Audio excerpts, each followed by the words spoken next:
Πρώτα την κυρία Παπαπολίτη. Υπήρξε μια επίσκεψη της κυρίας Παπαπολίτη τις πρώτες μέρες που αναλάβαμε με τον κύριο Χαραλάμπου.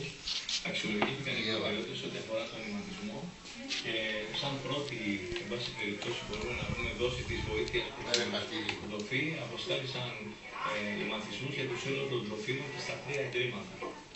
Μιλάμε για υλικά καινούργια, φόρμες, είδη κατάλληλα, τα οποία αξιολογήσαμε και δυσαξιολογήσαμε στην κάθε περίπτωση. Είναι κάτι πάρα πολύ σημαντικό. Εγώ δεν έχω λόγια να ευχαριστήσω και την κυρία Παπαπολίτη και την κυρία Ιασιδάνη και φρονώ ότι θα συνεχιστεί αυτή η συνεργασία και σε άλλα επίπεδα. Ήδη η κυρία Παπαπολίτη με ενημέρωση και για τη υλικό που αφορά το διαβατήριο, ότι υπάρχει και η λογική καρέκλα και ενημέρωση υλικά τα οποία θα μας αποστείλει.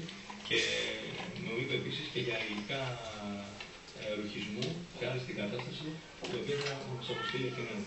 Και γι' αυτό προσπαθούμε το Ίδρυμα και αυτό φάνηκε να έχουμε και μια διασύνδεση με οργανώσεις στην Αθήνα, που είναι και μεγαλύτερος εκεί ο όγκος των πολιτών που είναι μέλη και που μπορούν να μας βοηθήσουν. Θα προσπαθήσουμε λοιπόν και είμαι σίγουρος ότι η κυρία Ιασιδάνη θα κοινωνήσει προς τα πάνω το έργο που είναι. Και αυτό θα μας ενδυναμώσει για να μπορούμε εισαγωγικά να έχουμε μεγαλύτερες απαιτήσεις πια για τους συλλόγους που μας βοηθάνε.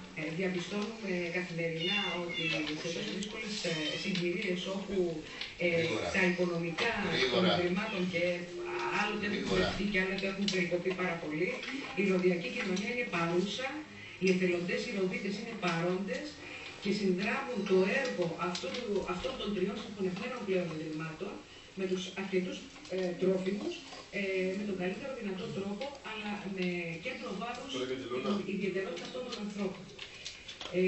Όταν ανέλαβε ο κ. Καταλάς τη διοίκηση και μαζί με τον κ. Μανώλη Χαραλάμπου στη υποδιοικητή, και με την συγκυρία να είναι οι συνεργάτηδες μου από την Αθήνα, η κυρία Παπαπολίτη, η πρόεδρος των Εθελοντών του Κόσμου, μαζί με 2 άλλα μέλη της οργάνωσης εκεί, με τις οποίες συνεργάζομαι έτσι κι αλλιώς εγώ στενά σαν μη κυβερνητική οργάνωση της Γυναίκες Χωρίς Σύνορα. Είναι αμφίδρομη η σχέση μας, αλληλοβοηθιόμαστε με άλλα λόγια. Συζητήσαμε το ενδεχόμενο να γίνει μια μεγάλη... Νίκο, έλα εδώ, γιατί η πίτσα θα καεί. Απλά και μόνο για να μπορέσουμε... Καλά είναι. Τα ίδια είναι, εντάξει. Αυτό έχει σαν αποτέλεσμα να γίνει μια